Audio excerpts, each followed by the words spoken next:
guys, what's going on? It is Ash here coming at you today in Clash Royale. Today we're going to talk about a pretty cool off-meta / meta deck. Before we get to all that good stuff, guys, where are you watching from? It's my monthly update to try to figure out who the heck is watching my YouTube channel. Where are you guys from? Are you in the top 20? Is your country represented on the top 20 in terms of my viewer demographic?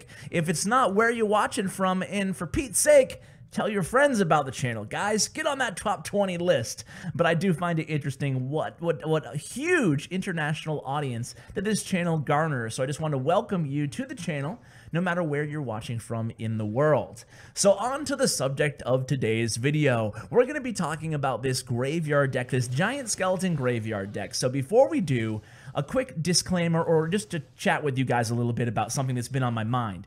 Quite a few of you guys have been asking me, Ash, share some more off-meta decks. We love these best decks in the world episodes, decks that are populating the top of ladder, decks that are winning big tournaments, but show us some different decks with some unpopular cards. And of course, that creates a catch-22 because I really pride myself on showing different archetypes, a variety of different decks, but decks that can be useful, that have won big tournaments, that have done well on ladder. When I share a deck of 8 unpopular cards, or even, a few unpopular cards in one deck, I mean, there's a reason that these cards aren't super popular, right? It's because they're not tier 1 cards inside the meta. So that creates a little bit of a conundrum when I want to share an off-meta deck with you guys, because it might suck. There's a good chance that it will. But what I've done is reached out to a bunch of people, said, hey, play a bunch of challenges. If you pick up 3 or 4 12 wins in a row with a deck, let me know. And that's exactly what is going to happen in today's episode. So the video format's going to be a quick deck rundown here. You can see I have a brand new pro on the channel. It is none other than Determination. I think that's how you pronounce his name. Determination from Smiley, a really good player and a good guy. He was thankful enough. I was thankful enough to have him on the channel, share some tips for this deck, and I'm going to share it with you guys. Now, the deck itself is very reminiscent of Tag's deck, Sir Tag's 500k graveyard secret deck that he shared a few videos ago now.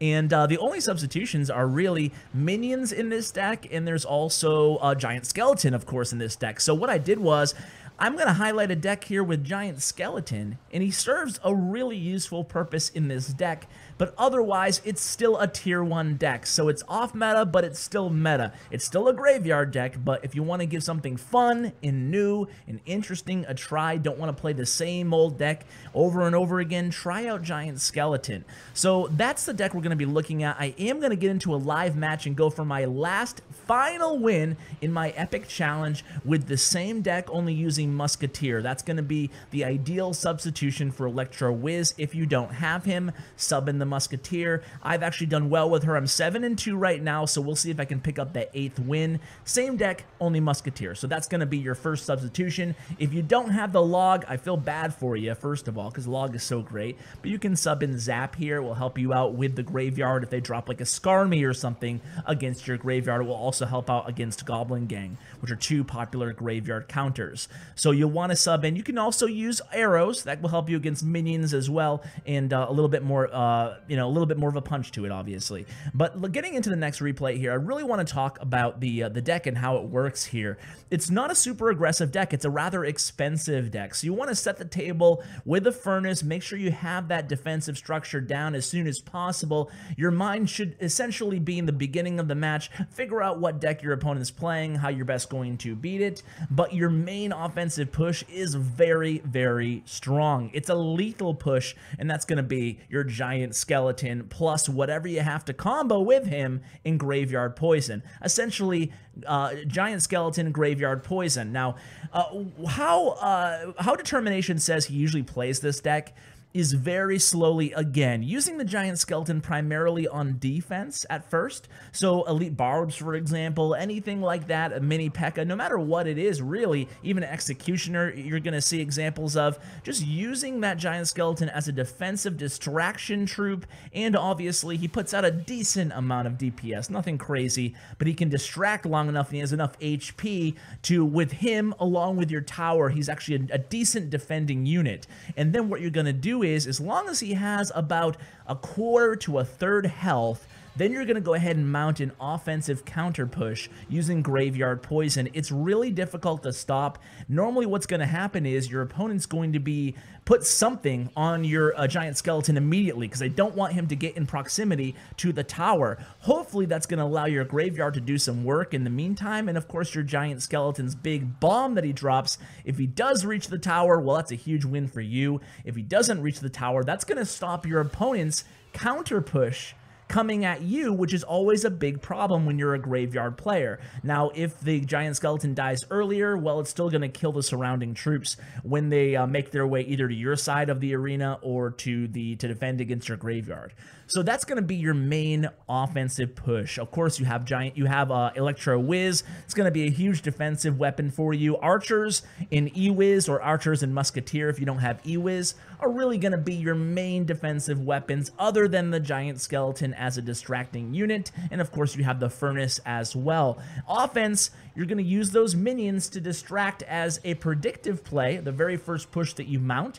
If it's possible, if you have the elixir for it, you're going to use those minions to distract, hopefully, the Inferno Tower that your opponent might be dropping. But similar to those old school Golem graveyard decks, even if your opponent has that Inferno Tower, it's really not the end of the world with this deck, as what you're going to do is just, kind of invest more on the graveyard portion of your push and just use the giant skeleton as primarily a distraction. So that's basically how you're going to play the deck. I could get into a ton of detail, but I'm going to try to keep this episode a little bit shorter, as I have shown like a million long videos in the past few days. So I'm going to hop into a live match. I'll be right back to play a little bit with you guys. Be right back.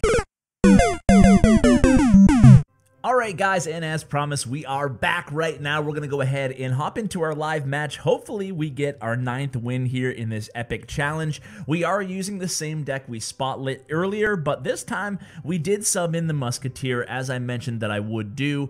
The reason being is to give you guys who don't have the Electro Wizard unlocked an accurate depiction of how you can still be successful with this deck without the E-Wiz. So let's go ahead without further ado and hop into a battle here. Let me just make sure there's no donations I can scoop up first.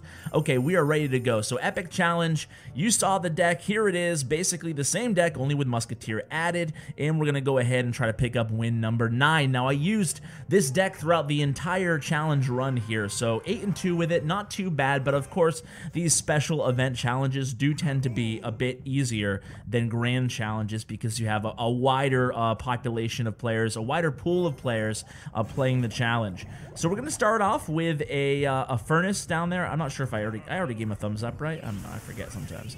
So we don't have a great answer for this E-Wiz, so we're going to go ahead and just play Archers at the bridge here, and what that's going to do is cause him to have to react in the right lane to my Archers or just take the damage, and he ends up taking the damage. I'm okay with that. I'm going to play a Musketeer back here, and that ought to take care of most of this this push coming in. So good fireball on his part there. He's actually going to get the hog to the tower for 1 hit, but it's okay. We're just going to reload here. I definitely have a significant elixir advantage at this point, so I'm just going to go ahead and play my first big offensive push, starting with the giant skeleton in the back.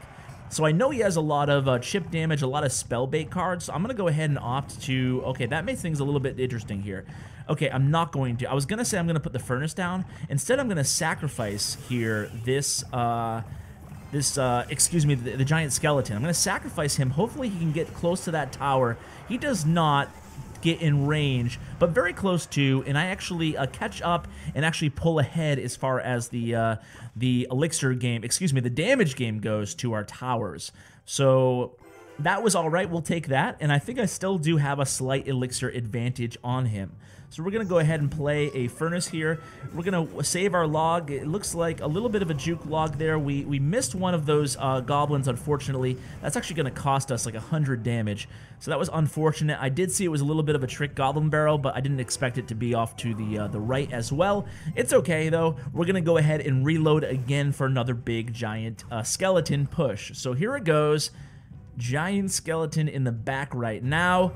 maybe a little bit more elixir leakage than I'd wanted to over there. So the first giant skeleton push you do is really good because it can catch the opponent off guard.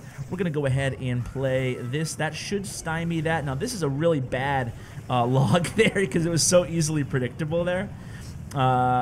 No offense to my opponent, but that was a little bit too easy. So we're going to go ahead and poison here preemptively, and that's okay. We'll get a lot of damage done, I think, to that tower. And you can see the giant skeleton's bomb actually ended up taking out the Skarmy, a lot of that Skarmy there. So that was actually really good for us.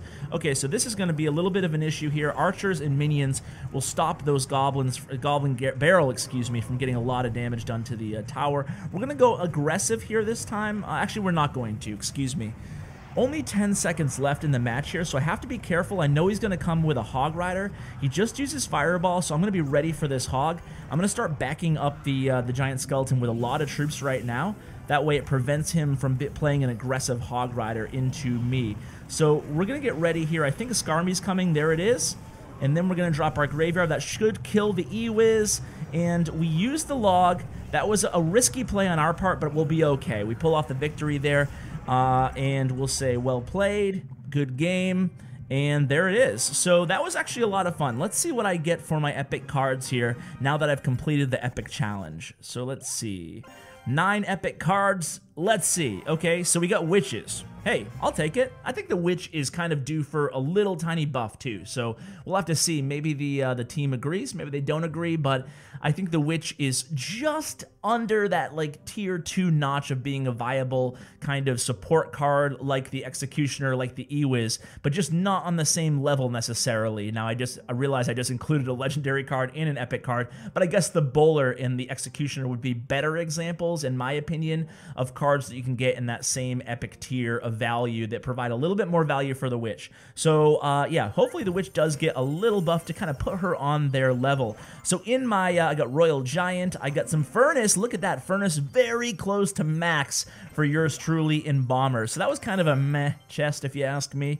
But either way, guys, I hope you enjoyed today's episode. Had a lot of fun doing it. I enjoy showing a little bit off meta decks, but the struggle is I always like to share decks with you that actually have a chance of working, right? So just throwing 8 cards randomly together and saying, here guys, an off meta deck, have fun with it, isn't the type of content that I'm looking for. I want to make sure I find cards that are strong like Graveyard, pairing them with cards that might be underutilized like Giant Skeleton. So guys, I hope you enjoyed this format. As always, I really appreciate your feedback, so be sure to leave some below. Also, I do have a pinned comment contest coming at you guys every single video. So within the first hour, you guys probably already know this, but I tend to read all the comments that are left on my videos in the first hour, giving feedback on the channel. If you have any ideas, if you have any, anything you want me to see, basically, that's the best time to comment. That way I'll make sure you can make sure that I read it. And also, if you can share your achievement of the day in Clash Royale or Clash of Clans, if you're a Clash of Clans player, I'll go ahead and pick out my favorite and pin that every single video, just to kind of keep the comments constructive, on point, and positive too at the same time. So guys, huge shout out to my YouTube partner Bren Chong. Really appreciate his support, and you guys can check him out in the information below. He has tournaments, giveaways, and much more. Guys, thank you so much for watching. It really means the world to me, and as always, take care, guys.